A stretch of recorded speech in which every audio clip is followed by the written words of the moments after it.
அனைவருக்கும்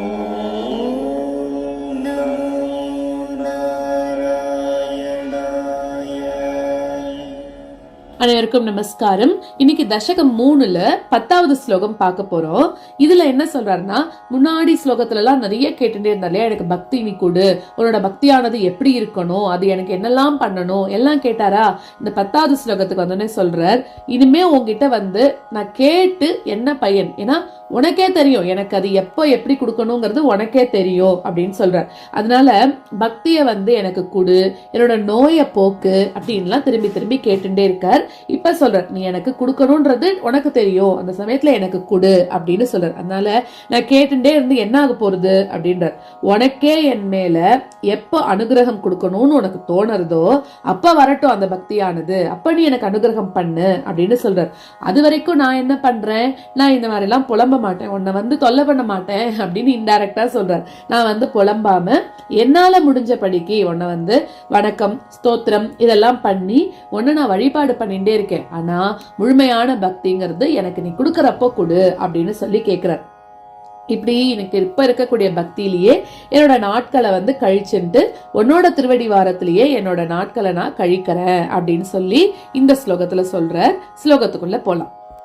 கிமுக்தைர் பூயோபிஹி தவஹி கருணா யாவதுதியாத் அஹம் தாவத்தேவ பிரஹித விவிதார்த்த பிரலபிதஹ புரஹ் க்ளிப்தே பாதே வரத தவ நேஷ்யாமி திவசான் யதா சக்தி வியக்தம் நதிநுதி நிஷேவா விரச்சயன். கிமுக்தைர்பூயோபிஹி தவஹி கருணா யாவதுதியாத் கிமுக்தைர்பூயோபிஹி தவஹி கருணா யாவதுதியாத் அஹம் தாவத்தேவ பிரஹித விவிதார்த்த பிரலபிதஹ அஹம் தாவத்தேவ பிரஹித விவிதார்த்த பிரலபிதஹ புரஹ் க்ளிப்தே பாதே வரத தவ நேஷ்யாமி திவசான் புரஹ் க்ளிப்தே பாதே வரத தவ நேஷ்யாமி திவசான் யதா சக்தி வியக்தம் நதிநுதி நிஷேவா விரச்சயன் யதா சக்தி வியக்தம் நதிநுதி நிஷேவா விரச்சயன்.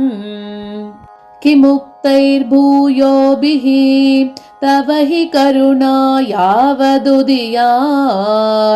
அஹம் தாவத்தேவ பிரஹித விவிதார்த்த பிரலபிதஹ புரஹ் க்ளிப்தே பாதே வரத தவ நேஷ்யாமி திவசான் யதா சக்தி வியக்தம் நதிநுதி நிஷேவா விரச்சயன்.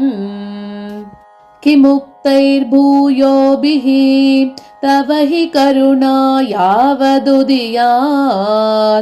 அஹம் தாவத்தேவ பிரஹித விவிதார்த்த பிரலபிதஹ புரஹ் க்ளிப்தே பாதே வரத தவ நேஷ்யாமி திவசான் யதா சக்தி வியக்தம் நதிநுதி நிஷேவா விரச்சயன்.